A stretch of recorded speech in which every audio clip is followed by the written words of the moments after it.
Tick-tock, time to rock. Good evening, good morning, good afternoon to everyone who's watching from all around the world. I'm your friendly neighborhood philosopher, D. Wood. And with me now is the guy who taught your great-granddaddy about jihad, because that's how long he's been doing it. Robert Spencer. How you doing, Robert? I am doing great, David. How are you, sir? Good. Now, Robert, we are about to jump into this week in jihad. So, has some stuff happened this week before we even get started? Has anything happened this week? Because it seems quiet. There's no 9/11. There's no 7/7. This is a down week for jihadis. But is there stuff to talk about? Very much so. This has been a very busy week for the jihad. Wow. Most people don't realize that it is going on every day. And at Jihad Watch, we cover it, but we never are able to cover all of it. There is always more. And for anyone who hasn't been following Robert's website, the link is in the description box. Also got a link there to the greatest book on jihad there is, apart from maybe the Quran. Well, I guess the Quran doesn't give you the history of jihad, so it just gives you a playbook. Yes. It gives you a playbook. But I also have a link to Robert's book, The History of Jihad. If you don't have that book, you definitely want to get a copy. If you can read the entire thing, you'll see how absolutely relentless jihad has been for the past 14 centuries. And if you look at it and say, well, that's kind of a big book, at least get the chapter on Muhammad down, and then if you can, get the chapter on the rightly guided caliphs down and what they were doing. Awesome information. All right, now, Robert, before we jump into this week in jihad, I was wondering if you could just give everyone an idea of what jihad is. David, jihad is a central concept in Islam. And it means struggle in Arabic, and there are very many struggles in Arabic, just as there are very many struggles in English. You can struggle to quit smoking or lose weight. You can also have a titanic civilizational struggle against communism, or in our case, for communism. And in the theology of Islam and the law of Islam, the primary meaning of jihad is warfare against unbelievers in order to subjugate them under the rule of Islamic law, which mandates a second-class status for them.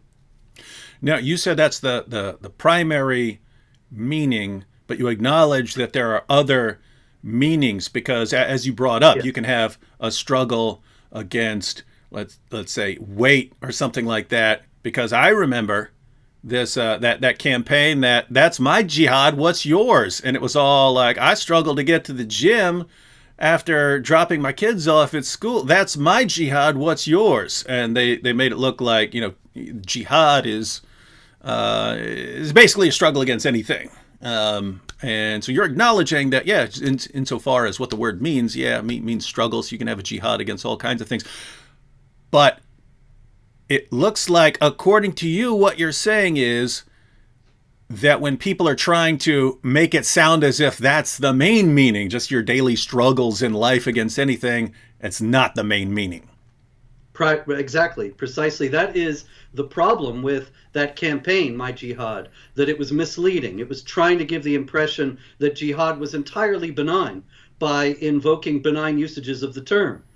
None of those were wrong. All of them were right. But they were not the only meaning of jihad, and they weren't even the main meaning of jihad in Islam.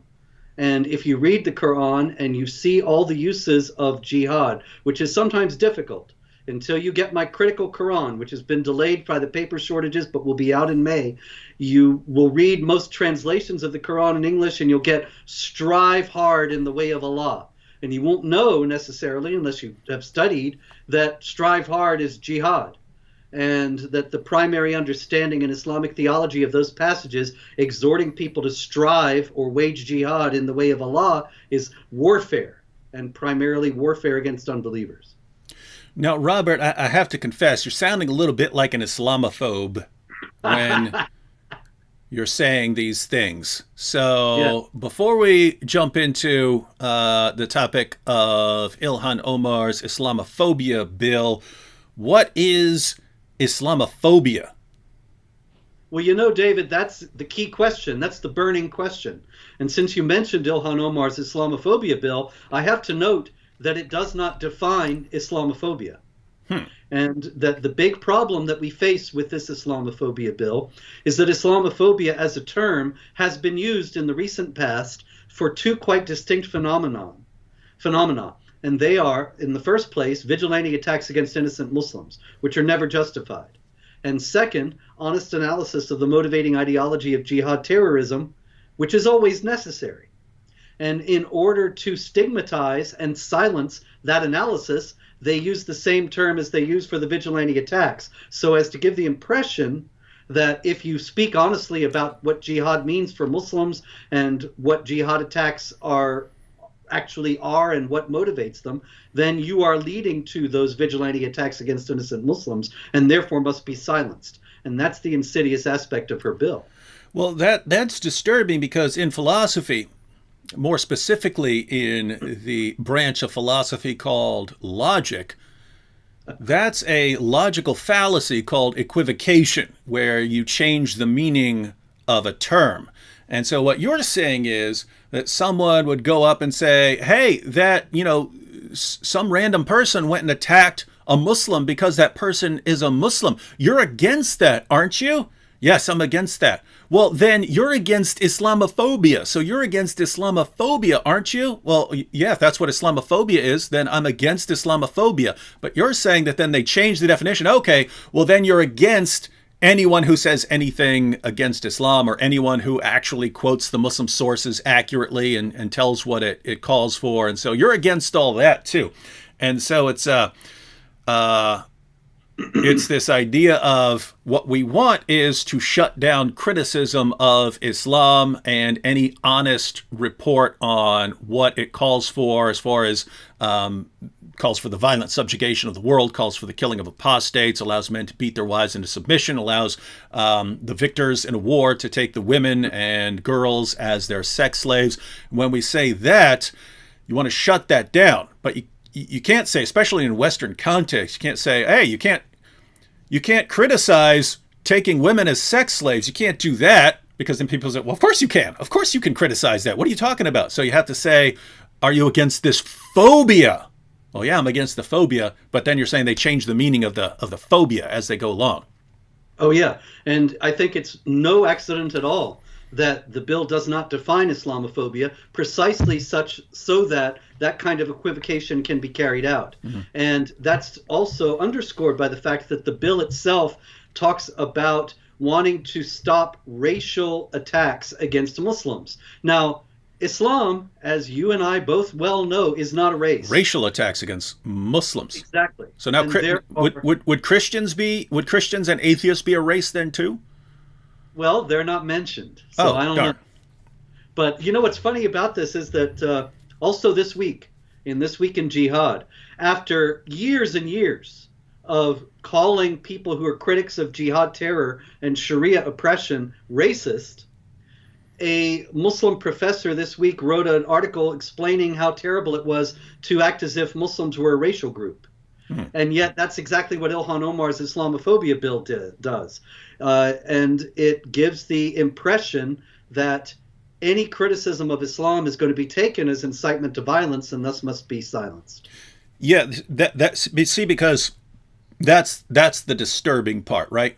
In that you've experienced this thousands and thousands of times. I've experienced this thousands and thousands of times. We say something obvious and straightforward, something that Muslim apologists, anyone who's being honest, will acknowledge.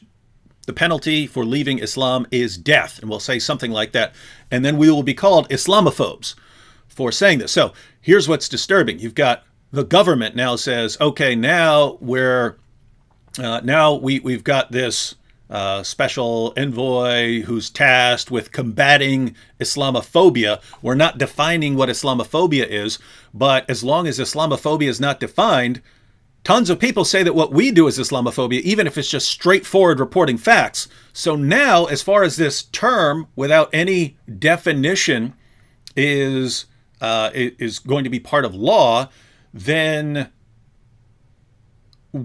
we're under the government is now supposed to combat us because we're because we're Islamophobes, right? And the groundwork for this has been being laid for years, and it all works in the same direction. For example, I was just telling you right before we came on that I myself am a violent extremist. And I'm glad you're admitting this. The Global Internet Forum for Counterterrorism, which is the counterterror arm created by Microsoft, YouTube, Twitter, Facebook, all of those social media giants. They published a list of groups that they intend to silence and drive off the internet altogether because they are either terrorists or violent extremists. Got to be one or the other. Okay. Category was my website Jihad Watch.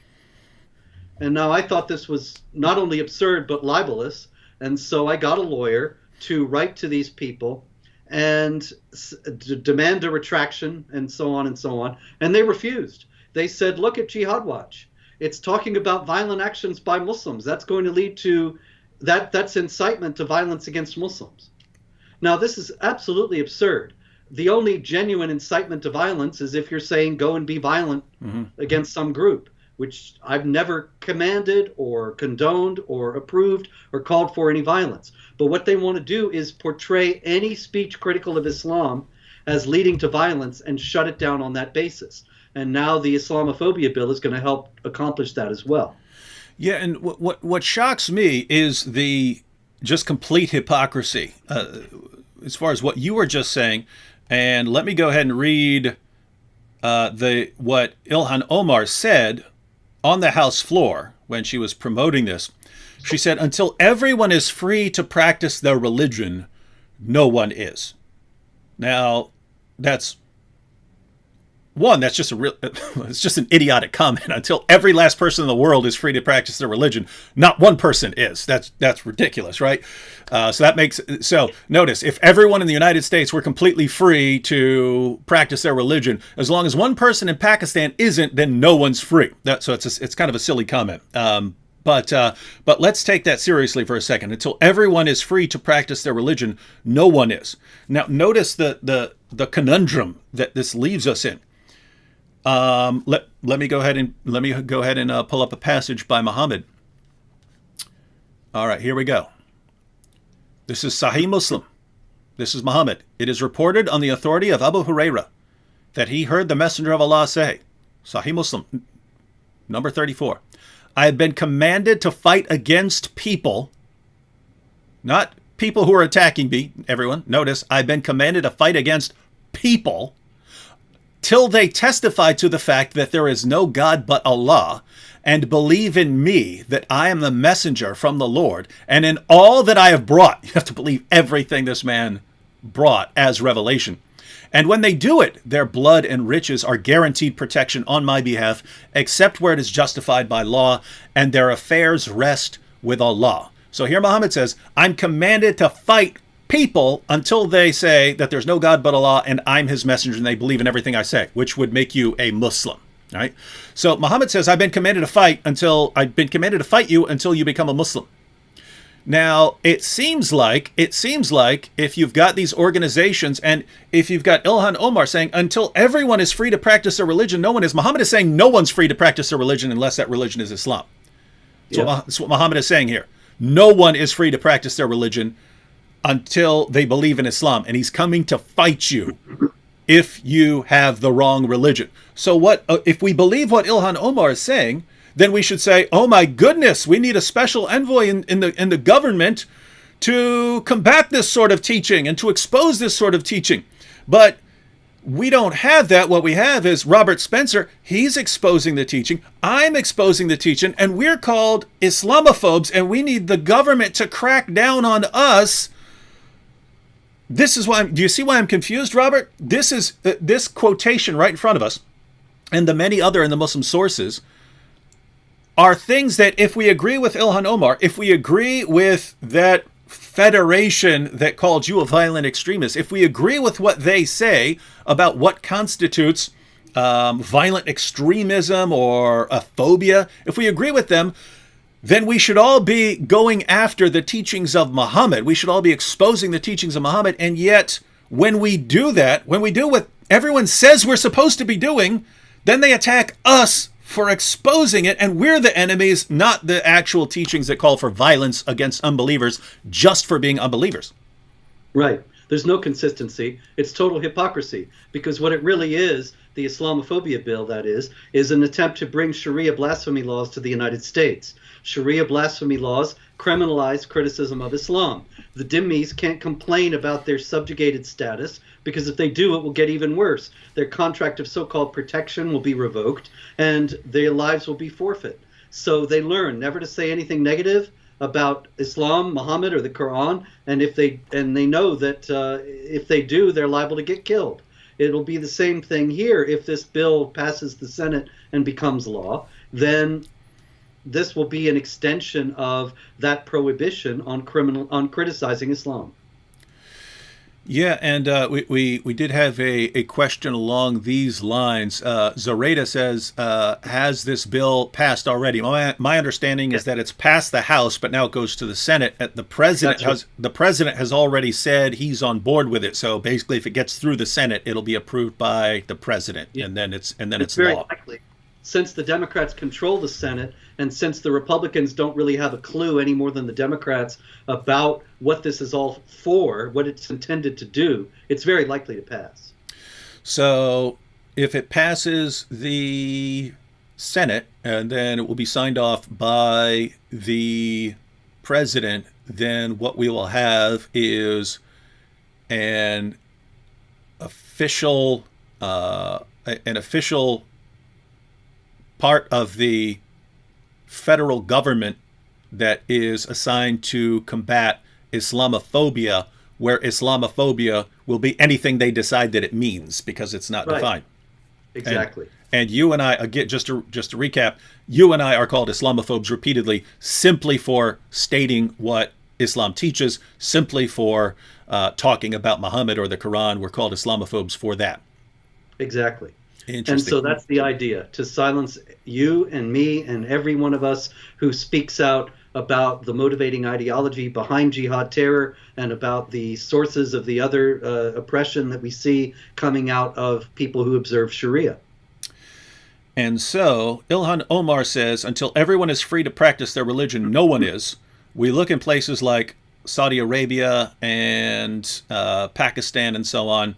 And if you go around practicing your religion and you're not a Muslim, or even if you are a Muslim and you're from the wrong sect of Islam, if you're just from the wrong sect of Islam, you're not free to practice your wrong sect of Islam in many places. And so according to Ilhan Omar, these are the problem areas. And yet it turns out that we are not allowed to speak against what's going on there, because we will now have the federal government after us.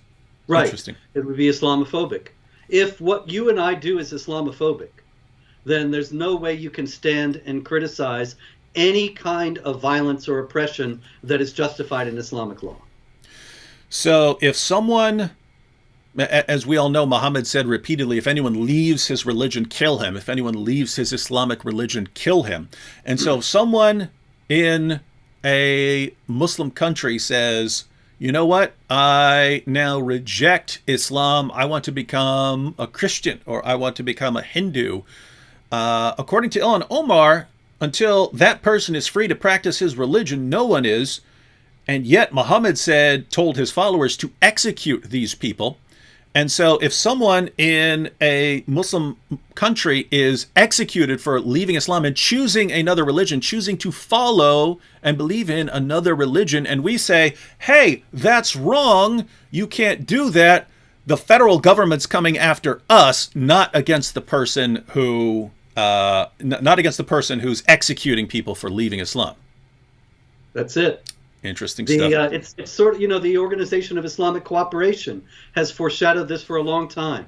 I've seen this in their Islamophobia Observatory, where they list so-called incidents of Islamophobia. And so, for example, a Muslim cleric would say something like, kill the mushrikeen, the those who associate partners with Allah, wherever you find them, which is, of course, a quote from the Quran, the verse of the sword. And then I would say at Jihad Watch, this Muslim cleric said, kill them wherever you find them. And that would go in the Islamophobia Observatory, but not what the original cleric had actually said. It's that they don't want these things reported, they don't want them quoted, they don't want them known. And that's really what they consider to be Islamophobia when we start to understand what the jihad imperative is really all about. That's what they want to keep us ignorant and complacent so that we do not resist it. Very, very disturbing stuff here. And I have to say, Robert, I look at some of the more devout, what some of the more devout Muslims say about people like Ilhan Omar. And they say, she's not a real Muslim because she's siding with, she's siding with LGBTQ stuff and siding with all this other stuff. She's not real. And yet what's amazing is even these people who defend radically different things somehow agree. What they all agree on is you can't talk about Muhammad and the Quran. No matter how liberal or left you go, you still can't talk about Muhammad, and the government itself has to crack down on you. And another disturbing thing is that the social media platforms all end up falling in line on this stuff, right? Like if you're, let's say, if your name is Ali Dawa on YouTube, you can literally call for the execution of people like the apostate prophet. You can call for his death and say, I'm going to be watching as this man is executed as soon as we get our way. YouTube will respond, well, that's just part of lively debate. If I say Muhammad's a false prophet, I will actually get banned. That's what I got banned for the other day. I said Muhammad's a false prophet. Don't believe in him, believe in Jesus. I got banned, lost my appeal, got a 7-day ban, video taken down. Fortunately, we were able to get that to someone who had a shred of common sense to say, okay, if you want to make that the rule, fine. That's not in the rules. That's not in the rules that I can't say Muhammad's a false prophet. So they restored it. But notice, but that happens all the time. That happens almost every week with me, that they take down something where I said something about Muhammad.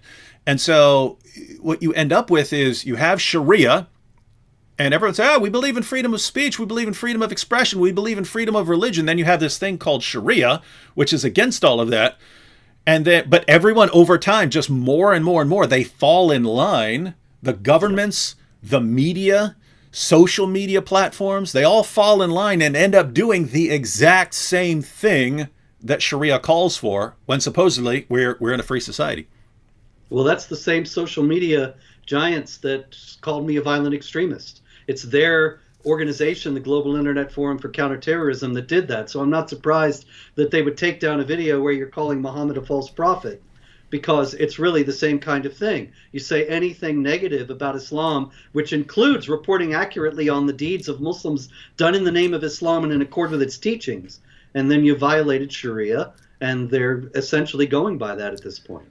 And what's insane is if you were actually able to sit one of these people down, I mean, one of these people who are, running the tech platforms, the trust and safety teams, the organizations that make these kind of decisions, and you were to say something simple like, hey, if I say Muhammad's a false prophet, don't do what he says, you need to believe in something else. What is that? That's hate speech. That's hate speech. Okay, so I can't speak against what he said, any words against what he said. And then you just go right back to a passage. So do you agree, Mr. Trust and Safety Team, do you agree that Muhammad and his followers have been sent to fight against people till they testify that there's no God but Allah and believe in him, and that all other religions have to be subjugated to this? Do you agree with that? Should we oppose that?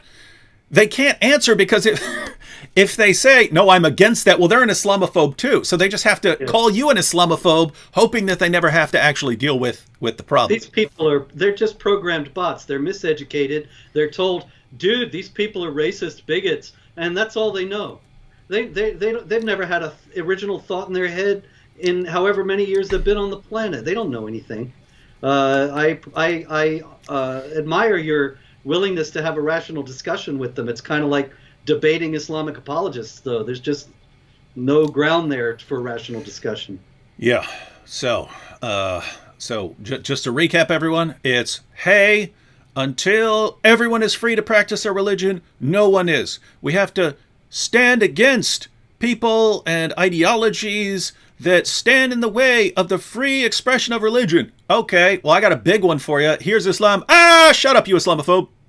Don't. So it's. That's it. It's just amazing, these double standards. It's wow. All right, well, so we've talked about Ilhan Omar. Hope everyone is up to date on that now. So again, it's passed in the House. Now it's going to the Senate. If it gets through the Senate, it will definitely be approved by the president. And then the U.S. government will officially be against anyone who's committing the vague crime of Islamophobia, which they can then define however they want. All right, so I've heard that you have some stuffs for I have us. so much stuffs, David. There was a very busy week, really. And I've got 6 mosque stories. And I think that that's important, since we all know that jihad terrorism has nothing whatsoever to do with Islam. It's interesting that mosques keep playing a role in it. But first, there is a more important story coming out of France. And this was on December 8th.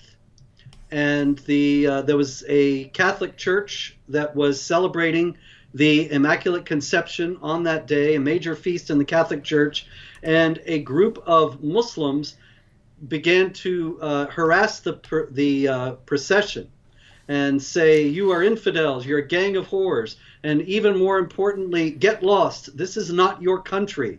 And even more importantly, Wallah, on the Quran, I will cut your throat. And this is the land of Allah." And they began to spit on the priest, poured cold water on him, and make violent threats. Now, where'd you say this was? Saudi Arabia? No, it was in France. Wait, did you say, when you say France, do you mean Pakistan? It sounds like it, I know. But it was in a parish in Nanterre, Nanterre. I don't know how to speak French, but that's a city in France. And here's the disturbing part, tying this together with what we were talking about earlier, right? If that had been a group of Christians outside, if we're talking about groups of Christians harassing Muslims, every news organization in the world would be all over this, and this would be the basis for why we really need to crack down on Islamophobia. If it's Muslims harassing Christians, then you're a racist and a bigot for even reporting what you just said, Robert. You're an Islamophobe for just reporting just what just happened, because by reporting the facts and saying, hey, this is a problem, you're calling for violence against all Muslims somehow, and you're calling for bloodshed. Whereas if anyone did something like that to Muslims, then of course we all have to unite and condemn this. What is going on here? And there was not an English story, as far as I know. To the best of my knowledge, there was no English language story about this incident, even though the Interior Minister of France, Gerald Darmanin, spoke about it and vowed to fight this kind of thing energetically, which I do not believe he will do because it would lead him into Islamophobia. Mm-hmm. Nonetheless, I had to get a French language news story about this translated because the English press doesn't think that any of this is important. But you're absolutely right. If it had been a group of Christians harassing a group of Muslims anywhere in the world, it would be screaming international headlines for day after day after day. Mm-hmm. And we would need government crackdowns on Islamophobia. But if it's Muslims doing if it's Muslims doing it to another group, it actually needs to be hushed up. Right? Like there's a fair chance that this video right now, this live stream, will be taken down by YouTube simply because we're pointing that out. And that's how insane and hypocritical the leaders of these platforms are. That if it's happening to Muslims, everyone needs to unite in condemning it. And I agree. I agree. But absolutely, if it's Muslims doing it, everyone needs to shut up about it, or they will be silenced by the media, by governments, by the social media platforms. This world's turning into a really, really hilarious place. Absolutely absurd. It's the age of absurdity that we're living in. Now, let's get to the mosque stories, shall we? I got so many of them, and then I've got a few other things too, if time permits after that. But let's see, the first mosque story I've got out of 6 comes out of Pakistan. Students at the Lal Masjid, the Red Mosque in Islamabad, were given lessons recently that were captured on video of how to behead. And so, I tried to find a story of a church giving lessons in beheading. Couldn't find one? Oddly enough, no. That's and yet strange. They tell me that all religions are equally capable of inspiring violence, and yet somehow this kind of thing only ever seems to happen in mosques. And what would be the purpose of that? Why would you want to know how to behead someone the official Islamic way? What could they possibly use something like that for? Well, David, chapter 47, verse 4 of the Quran says, when you meet the unbelievers, strike the necks. And then chapter 8, verse 12 actually says that Allah commanded the angels strike the necks and cut off their fingertips. Every now and then I come across a news story like that where somebody was not only beheaded, but his fingers were chopped off. And usually there was a story like this in New Jersey actually a few years back, and the cops were saying, well, it's clear they wanted to erase any way to identify the victims. And I thought, no, that has nothing to do with it, you dope. It's Quran, chapter 8, verse 12. Strike the necks and the fingertips. But anyway, that's why they have the beheading lessons at the Red Mosque in Islamabad. And, I mean, we read tons of passages where Muhammad says, if anyone leaves his religion, kill him. But we have an instance where Ali was executing people by burning them. So the fourth of the rightly guided caliphs, Ali, who was burning people to death, and Ibn Abbas stepped in and said, no, that's not how you kill them. That's how Allah punishes them, with fire. You got to kill them the way Muhammad said to. But it's in Malik's Muwatta where Muhammad said, if anyone leaves his religion, strike off his head. So the official way that you're supposed to execute an apostate, execute someone for leaving his religion and choosing to practice his religion, which Ilhan Omar says no one's free until everyone can practice his own religion. If you decide you're going to practice, let's say, Christianity or something, you don't believe in Islam anymore, then you would be beheaded. And you're saying that at a mosque, they're being trained to behead unbelievers, apostates, things like that. All the things that someone like Ilhan Omar seems to say with her words you should be against. But as soon as you announce that you're against when Islam does these things, then you're an Islamophobe. The government has to crush and destroy you. And so this is some amazing stuff. And Robert, what do you think would happen if, a Hindu temple or a Christian church were training on how to execute people who leave and convert to Islam? Here again, this would be an extraordinary international story, and the subject of commissions and conferences, and we would have to get all kinds of training to learn how to not be so Islamophobic and hateful or whatever it is. This is a total double standard and complete brazen hypocrisy. These kinds of stories come out of mosques and nobody bats an eye. But you're right. If it had been a church, forget it. Same thing here in a story out of the UK. The former chief imam at the Manchester excuse me, at the Manchester Islamic Center, Mustafa Graf, he was accused of preaching support for Al-Qaeda and ISIS. Now, he says that this is actually something that was said about him by a rival who was just trying to discredit him. And so I'm not prejudging the case of Mustafa Graf, but I don't think that it is outside the realm of possibility that you could have an imam in a mosque in the UK or anywhere in the West preaching loyalty to Al-Qaeda and ISIS, because what Al-Qaeda and ISIS do is scrupulously carry out what is commanded in the Quran and Sunnah. And so I would fully expect an imam to notice that and approve of it. Well, things are getting interesting here, and it's just It's just surprising to hear about all of these stories that would be endless international headlines and calls for a crackdown by governments around the world if these things were done by anyone except Muslims. That's right. And that's really the story of my life, David. 20 years I've been doing this at Jihad Watch, and there I could give you literally thousands of stories that would be incredibly huge headlines if they had been done by non-Muslims, but by Muslims, they just passed by unnoticed. Next we have, let's see, the story next comes out of Israel.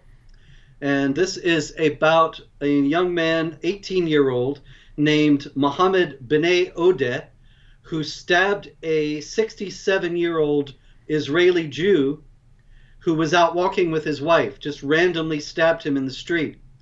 Now, this kind of thing happens all too frequently. But what's noteworthy about this is that Mohammed Bnei Odeh then fled into a nearby mosque. And I think it's noteworthy that he thought that he would be able to find sanctuary in a mosque. You don't usually hear about people who commit murders or commit attempted murders, then running into the nearest church and thinking they'll find sanctuary there. But there are numerous stories over the years of jihad terrorists fleeing into mosques. And this raises once again the question of, well, what exactly does Islam teach? And excuse me, would they really find what he had done to be so bad? And maybe that's why he ran into the mosque. And if experience is any indication, I would guess it's, well, you're supposed to fight oppressors, and they're the oppressors, so you're supposed to fight them. Something along those lines. And Robert, what do you think would happen if let's say a devout young Jewish man were to walk up to a Muslim couple, start stabbing, and then flee, and head into a local Jewish center or something like that? Would that be newsworthy? Oh my goodness. I would imagine that would be shock and horror all over the world. You think Ilhan Omar would have a problem with it? Yeah, Ilhan Omar would say this is terrible Islamophobia and demand that the various Jewish groups in the United States denounce this, which they would have already have done probably. And it would just go on and on and on forever about how this is an indication of how the oppressive Israelis are mistreating the Palestinians. But she's not going to say anything about this. I can guarantee that. And here's what's interesting about this. So right now, I mean, the House of Representatives decided, of all the stuff that's going on in the world, what we really need to focus on right now is Islamophobia. If you look globally, the most persecuted group is Christians, right? That's been repeatedly shown. Globally, the most persecuted group is Christians. And unless it's changed very recently, I remember a few years ago in the United States, as far as religious believers are concerned, Jews were disproportionately targeted more than any other groups. And so if you look at the globe, then the biggest concern should be the persecution against Christians. And if you're looking at the United States, the biggest concern should be the persecution against Jews. And again, if you're looking at the globe, you do have, communist countries and stuff like China who have a problem with both Muslims and Christians, because they're atheistic, and as far as communistic thought, religion is the opium of the masses. It stands in the way of the full flourishing of communism, and so you have to crush them and so on. So you have communist countries that crack down on Christians, but a large part of the persecution of Christians would be in Muslim countries. And yet the concern of the government right now is not, hey, what do we do about this persecution of Christians is how can we, the government of the United States, stop people from pointing out this persecution of Christians in Muslim countries? How are we going to crack down on the people who speak about this? Because it's Islamophobia. That's right, David. And you know something also, the United States government has an ambassador for international religious freedom. And for years, the ambassador for international religious freedom, the last one was former Senator Sam Brownback, he spoke out very strongly against the persecution of Christians, even when it took place in Muslim lands. But the Biden administration has named Rashad Hussain to be the ambassador for international religious freedom. He is a Sharia adherent, devout Muslim. He's memorized the entire Quran and is the former envoy to the Organization of Islamic Cooperation under the Barack Obama administration. So the question for Rashad Hussain that nobody will dare to ask him, but really should be asked of him, is what are you going to do when it comes down to Muslims treating Christians in the way that they are directed to do in the Quran and in Islamic law? Are you going to consider that a violation of religious freedom in accord with the U.S. Constitution, or you can consider that the natural order of things in accord with Sharia? But nobody dares ask questions like that because they would be Islamophobic. So you say this man's memorized the entire Quran? Yeah, he's a Hafiz. So he's memorized, fight those who do not believe in Allah, Surah 9, verse 29? Absolutely. So if they're supposed to pay the jizya with willing submission and feel themselves subdued, when you have ISIS telling the Christians in Syria a few years back that they had to pay the jizya and submit, would he have thought that a violation of religious freedom or not? It's in the Quran. So you're telling me this guy is memorized Surah 48, verse 29. Yes. Muhammad is the messenger of Allah, and those who are with him are severe against disbelievers and merciful among themselves. He's got that. This dude has this on speed dial in his head. Yep. He's got 98.6 too. 98.6, which calls Jews and Christians and idolaters the worst of creatures? Indeed. So there you go. Wait. He's got it all in his head. Does he also have Surah 3, verse 110, that Muslims are the best of peoples ever raised up for mankind? Does he have that in his head? Why, yes, David, he does. So does he have that part about Muhammad being commanded not just to fight against unbelievers, but also against hypocrites? Sure. Wow. So this guy has some disturbing stuff in his head. Wow. Okay. And he loves it. He thinks it's great. All right. I don't think it's an illegitimate question to ask him where his loyalty is going to fall with Sharia or with the U.S. Constitution. But the question has been ruled out of order a priori. It would be Islamophobic. Exactly. I got more mosque stories here, David. Really? It's hard to believe there could be so many mosque stories. In just a week. This is only going back a week. So we're not going back like years. No, sir. This has all happened in the last week. The Grand Mosque of Paris is holding a contest, a hadith memorization contest. Wait. Yeah, wait. You mean hadiths like...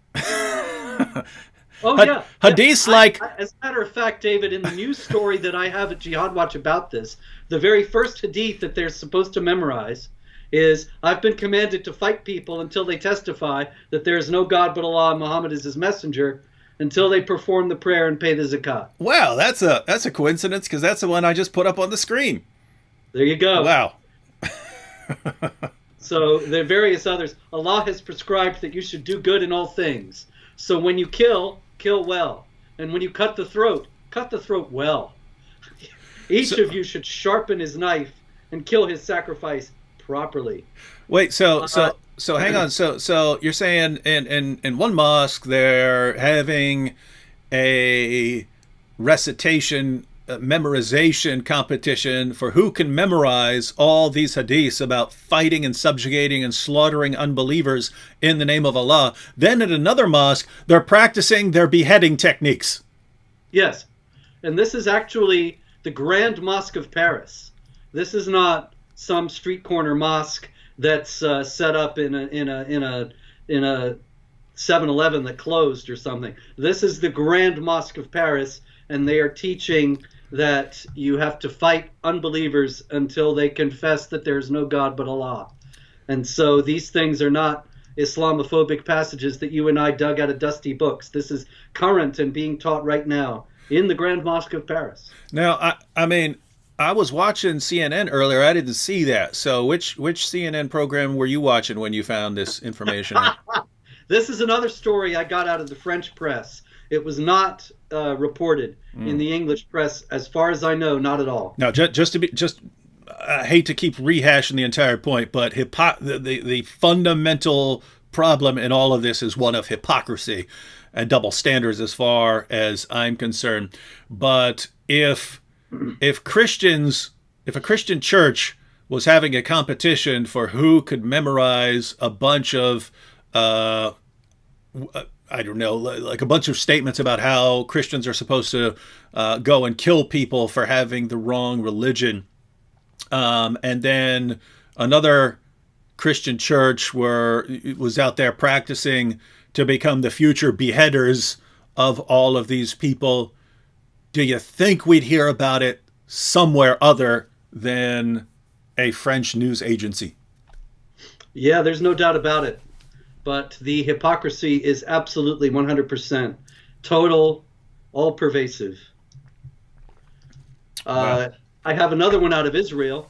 What? Another story out of a mosque. Another mosque story? How many mosque stories are there? There are 6 this week. Oh, wow.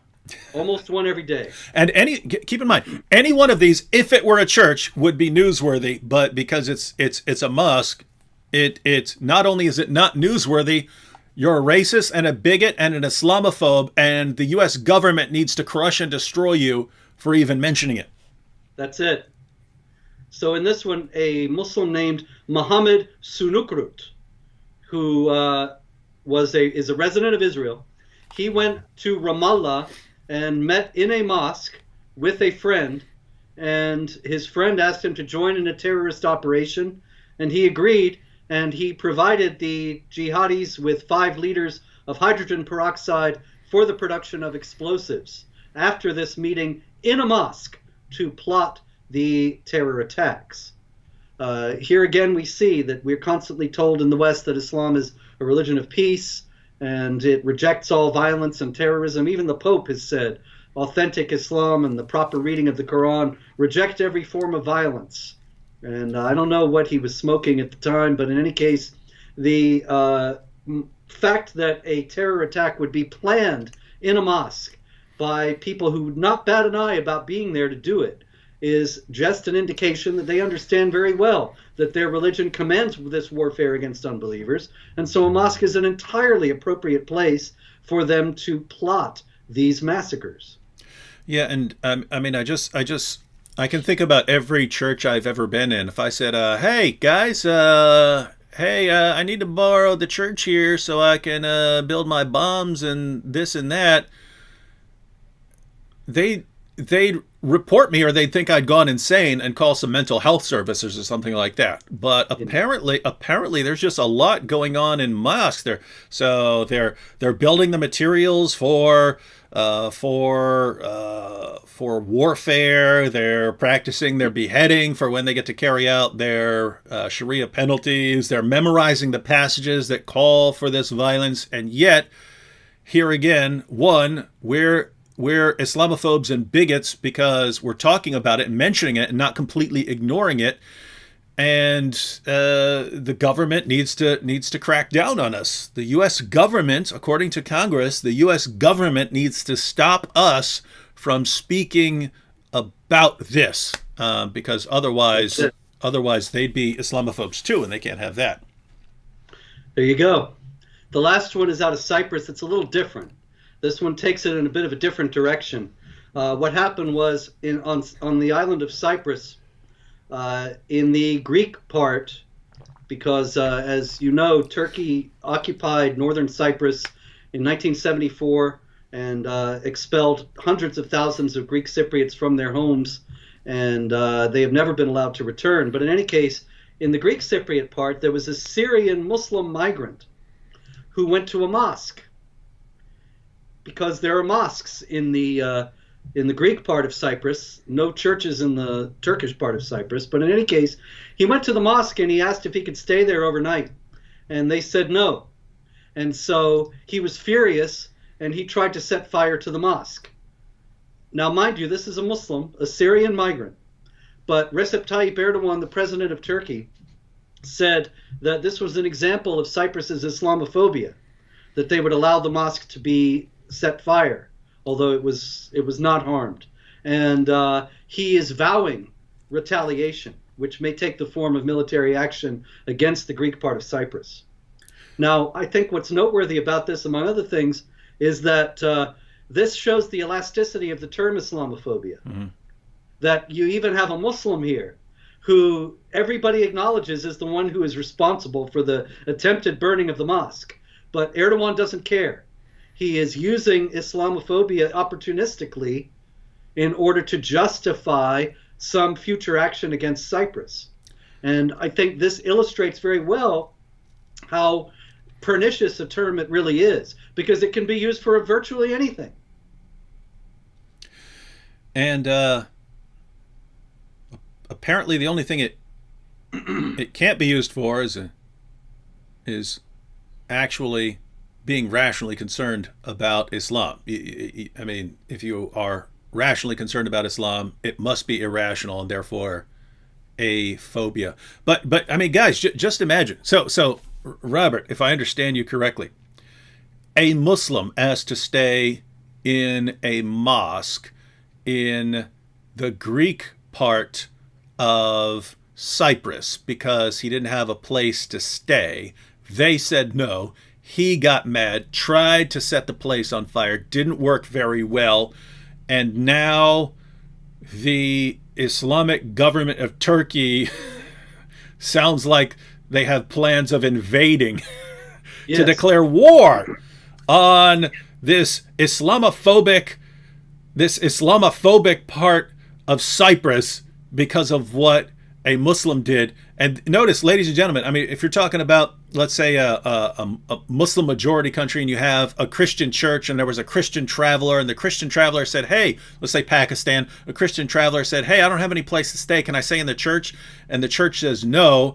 And the Christian tries to burn down the church, and then other countries with Christian majority populations say, now we have to invade Pakistan because of their anti-Christian bigotry in allowing this Christian to try to burn down a church. You'd think that sounds absolutely insane.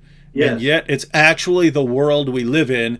And if you bring up any of it, again, there's a good chance that this live stream will be removed as hate speech by the YouTube censors, just because all we've done is report some facts and quote some sources and expose some hypocrisy, and that's too much in the world we live in. That's right. Recep Tayyip Erdogan, by the way, the president of Turkey, has made it very clear he wants to revive the Ottoman Empire. He has even said that Turkey has a right to all the territory that the Ottoman Empire once occupied, which is essentially a declaration of war, or an intention of declaration of war, against Eastern Europe, North Africa, Egypt, most of the Middle East. And I recall a Quranic basis for that when Allah commanded, drive them out from whence they drove you out. There you go. And isn't that the theological basis behind the claim that Islam has to take back Israel? And that's why you even have lots of Muslim leaders who aren't in favor of any sort of two-state solution, which was repeatedly offered to them over time, and they rejected it repeatedly because it's all theirs, because it was once controlled by Islam. And then, yes, as you've pointed out, I mean, all the way up into Europe, Spain, this all has to be taken back, and the focus is on Israel just because that's the closest to the heart of the Muslim world. Also because it's Jews who are the worst enemies of the Muslims. Mm-hmm. Chapter 5, verse 82. And so once again, if we were to say, hey, there's this problem because you've got all these areas that are no longer Islamic, and yet according to Muslim leaders, these places have to be taken back, seized. So these are places that are in a perpetual state of war, according to Islam. Even if they're not focusing on them yet, the goal would be to eventually take them back and seize them. And if we were to say, hey, according to Islam, the reason for this ongoing violence is they have to take these places back because that's what they're commanded, we would be the Islamophobes, we would be the bigots, we would be the racists, and that's just how things work in the world today.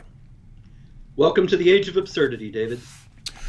All right, ladies and gentlemen, well, we've been going about an hour, and we want to keep these shows to about an hour so that people, Robert and I have talked about it before. I usually am not going to click on anything that says 3 hours, unless it's real something I just have to absolutely see.